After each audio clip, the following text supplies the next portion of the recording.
しめて君は目覚めてゆく天使の微笑みで連れ出して Hey, hi, hello. Welcome back to the Hunter x Hunter podcast within the HBO Boys podcast. I am one of your local HBO boys, Ryan. We are on episode 9 entitled Beware of Prisoners, which is pretty on the nose. The summary goes like this. Gon and his friends must win 3 out of the next 4 rounds. The second round is a game to see whose candle is extinguished first. However, Gon's candle was tampered with. Next, Pika Pika finds himself in a death match against the serial killer Majitani. However, Majitani soon reveals a spider tattoo on his back, the symbol of the Phantom Troop. That sounds wholly ominous, and I bet Pika Pika will take that in stride and not explode into a fiery rage that, if all goes well, will somehow physically and mentally harm the rookie hunter. Before I get into the podcast where I try to say things almost too quickly for people to understand, please head over to patreon.com/HBO Boys, boys with a Z. For $1 or more a month, you get this podcast way before I put it up on the main channel, and you get a bunch of other bonus content that James and I put together. I swear to gosh, it's worth it. Go on over, $1 a month, patreon.com/HBO Boys. We join our adventuring squad back where we left them at the end of episode 8 within the third phase of the 287th Hunter exam, where they are facing 5 prisoners in the middle of Trick Tower in many a kind of competition, and they must defeat 3 to pass to the next objective, all with less than 70 hours to reach the bottom. Tones Bones, the rookie crusher, has already done his crushing duties to purposely fudge over his 4 pals next to him who should altogether just murder him. Heck, one of the people next to him, Kilowatt, has committed a double murder within the last 24 hours. It shouldn't even be that hard. Gon has volunteered with his youthful exuberance to face the second challenger, a prisoner named Sadokan, who has been sentenced to 149 years in prison as he is a former serial bomber. Sedokan, perhaps is exact. Yeah, I'm like saying Hadouken. It's Sedokan. Let's see if I remember or say it wrong again. I'm sure that will transpire. And let's all remember the parameters, which is for every hour the prisoners delay the applicants, they get a year off their prison sentence, which, as I just mentioned, Sadokan has a 149-year prison sentence. Okay, they need all the time they can get. Okay, that's all the background I'm going to give you. Are you satisfied? Okay, neat. I'm glad your satisfaction is all I'm truly here for, and I'm aware my recent yelling doesn't convey that completely, but it is true nonetheless.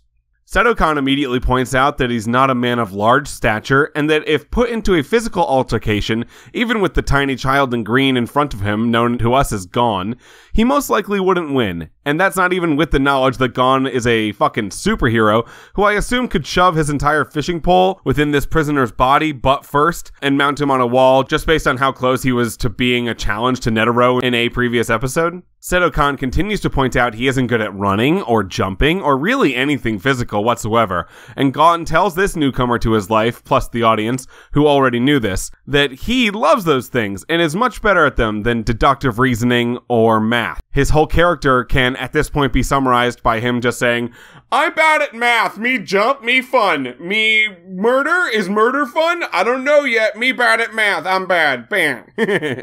Anyway, this leads Sedokan to be even more psyched because he is challenging Gon to a game of wits, which even Gon just pointed out he is a few sandwiches short of a picnic. Sedokan says that his game has to do with lighting a candle and seeing what candle goes out first, and he holds up a short candle and a long candle for Gon and company to choose from by majority rule. And this kind of activity is the perfect thing to do when you're trying to waste time, because by its nature, a candle burning to the end of it's going to take for goddamn ever. With one of the candles being long and one of the candles being short, you'd have to assume that this is a trap. But I would also assume that the Rookie Crusher will choose the short one out of spite and also perhaps being a dullard, and then the rest of the 4 will pick the long one because it just makes the most sense. But I also bet that whether he picks column A or column B, it doesn't matter a whole bunch either way due to obvious sabotage in this situation from Sadokan.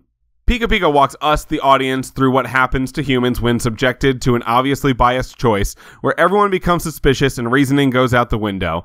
But this is now the second time where in the middle of an episode, Pika Pika just decides to take his group of adventurers around him, plus the audience, to school. Like, the author really likes games of chance, or perhaps is just a degenerate gambler, and is like, anytime I can get Pika Pika to describe gaming theory while I decide which pony to bet on next, I'm definitely going to do that. Sudokan also points out that taking time to make a choice is also in his favor, so he's cool with any amount of deliberation. Pika Pika tells Gon to just choose one, to which Killua immediately is like, you sure about that, dog? You're gonna leave this decision up to the golden retriever?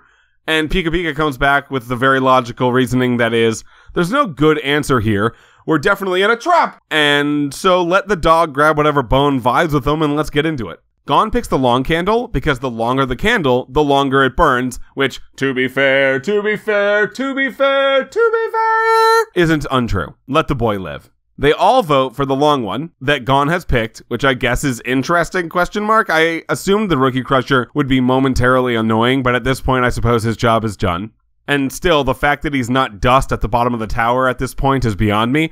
And I'm aware they probably need him for many objectives to come, as they are within a team environment, and my rage must be checked, but I just hate him, you know? And Mr. Oreo should be psyched, because the more that I have hate pointed towards the Rookie Crusher, the less energy I have to remind everyone that Mr. Oreo is a terrible racist. But if this is the last thing the group has to do before the third phase is over, and they haven't murdered the Rookie Crusher, what an opportunity wasted. Sedokan and Gon light their candles together as we get the perspective of the prison warden, Lippo, still eating cookies, how many sweets can one man have, and watching them while laughing like an evil dink. And then, for the next 20 minutes, we just go back and forth between these two characters, holding candles as they both wait for one of them to be gone. I mean, no, that's not actually what happens, but how fucking ballsy would it be if that's what they did? God, I would clap and clap and clap. This would be the best show ever if they were just like, one candle, next candle, one candle, next candle. This is an hour-long special, by the way, where we're just looking at candles and hoping for the best. The adventuring crew posits that this could take 5 to 6 hours for one of the candles to go out, and as they do, a sudden gust of wind comes up the tower, just like they were standing in the middle of Split Mountain, which doesn't make much sense, but okay, and almost puts out Gon's candle, which would have been a real dick punch. Gon's candle then starts to act as if it's a flamethrower due to the tampering, which of goddamn course that's happening. It's totally been shadowed by sedative Sudokan, whatever his name is over here, and he's laughing his malaise off as he's just like a lazy piece of shit with droopy ass eyes, being a dick and winning this challenge. The candle starts going very quickly, burning Gon's hand, as Sedokan describes the actual trick, which is that he had 2 more candles in his back pockets, and it didn't matter whether Gon picked the long or the short one, he was going to, through sleight of hand, give him one that was doused in oil. So apparently this guy is like a little magician / bomb maker / swindler. And I wish Killua would just like throw the Rookie Crusher at him from across the room so that both parties would be at least minorly injured. Gon then smiles really big, like he has an idea, which is off-brand up to this point. He puts the candle down as it is unlikely to go out even without him holding it, and he runs over at super speed over to Sedokan and blows his candle out. So fuck you, Sedokan. A literal brain-dead dog just beat you. Okay, listen. I know he's not an actual brain-dead canine. In fact, what just happened proves the fact that he isn't. But I also think that this is what makes Gon an actually interesting main character, at least in this first act, is that yes, he's strong, but he's not the strongest, and yes, he's mentally capable, but he's for sure not the smartest one around. And yes, he has a moral compass, but we have no idea what way is true north in this boy's brain. He's like if dynamite was malleable, you know? You don't know what's about to happen next with this bro. From afar, we get the perspective of Lippo once more, while still eating cookies. Goddamn, this dude's metabolism must be fucking light speed. And he says that the maneuver Gon just pulled was impressive, as Gon heads back to his side victorious. Next up on the prisoner's side is Majitani, whose face is all fucked up due to an unsuccessful plastic surgery, is blue abadi abadai, and is a large muscular bro with many heart tattoos on his chest, assumably representing lives he has stolen, or perhaps just his love for his pecs. And he was sentenced to 108 years in prison for repeated fraud and blackmail. And from the good side, Pika Pika, the last survivor of the Kurta clan, is up. Majtani proposes a death match without weapons, and with the condition that one of them must die or surrender to finish the match. As a quick aside, a death match is proposed where the person wins if the other is dead or if they admit defeat? ? What is the definition of death match to these people? Do they not have a dictionary? To me, a death match ends in death. But I suppose that's just too much to ask for these cartoon people. Anyway, moving on.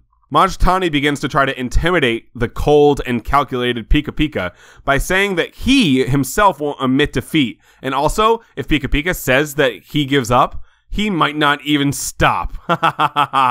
I'm a dastardly bitch. And then Majtani keeps up his intimidation act when that doesn't work, puffs up his chest and his lats, huge lats, as much as he can, while Mr. Oreo asks the crowd if they think Pika Pika is going to be alright. And Kilowatt has this internal monologue, affirming to himself that this 1995 Eiffel 65 hit over here is nothing more than a big talker, with no skill to back it up. Gon also backs this prediction, but out loud, and to Kilowatt's dismay, further proving that his instincts outweigh his brain power on a constant basis, but are also so good that they get him by most of the time. And surprise Kilowatt, the murderer next to him. Gon says he gets no, quote, chills, unquote, from this dude, which means that he can't be that dangerous. My balls would be inside my body if I thought this guy was scary, but they're not. They're hanging low, and obviously this is a mimicry of the situation, and not me pretending to be a child, talking about testicles as that would be inappropriate. Majtani then jumps up in the air and punches a hole in the floor, where Pika used to be, impressing both the Rookie Crusher and Mr. Oreo, but still not budging the resolve of the tiny children who thinks this dude is a punk-ass bitch. Then, as his last and final trick, Majtani turns around and shows off his Phantom Troop tattoo, which does not have the desired effect on his opponent. He assumed it would cause fear and retreat, but was unaware that he was showing said tattoo to the one person on Earth whom it would cause an unbridled bloodlust.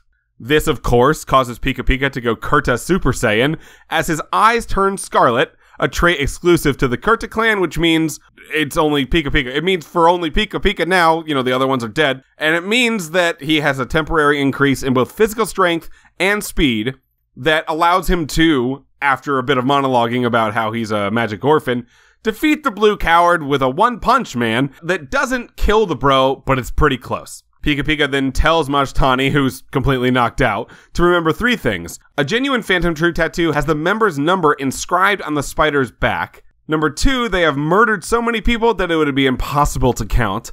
Number 3, do not ever mention the Phantom Troop again to Pika Pika, or he will straight kill you with his bare hands. And then number 4, don't talk about Fight Club.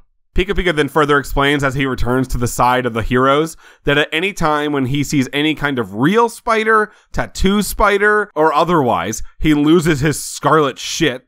To which Gon and Mr. Oreo are like, okay, I guess we keep him away from spiders, I guess. Then the next prisoner and Mr. Oreo head to the center of the ring as a wild narrator appears.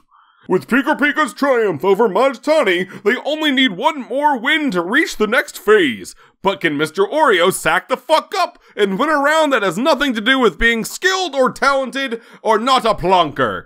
Find out next time on Hunter x Hunter. And, we have officially entered a bottle episode. That was a bottle episode, which means a episode of television that only takes place in one room. I mean, other than seeing the outside perspective of Lippo on his many-a screen, but that barely counts. So yeah, we were then just like a large room, and we're still inside the room we were in last episode. We're going to be in that room next episode. If I had known that going into this, I would have probably done all these episodes together as like, one large fight room scenario. But I didn't, okay? I am a novice. So yeah, anyway, thank you for being here for episode 9. I look forward to episode 10 because holy shit, I need to see who wins this goddamn fight and see if Mr. Oreo gets thrown off the side. That would be neat. I appreciate y'all sticking around, listening to episode 9. I can't wait to get to episode 10, and I hope you guys feel the same. Much love and other drugs, and I will see you next time. Bye!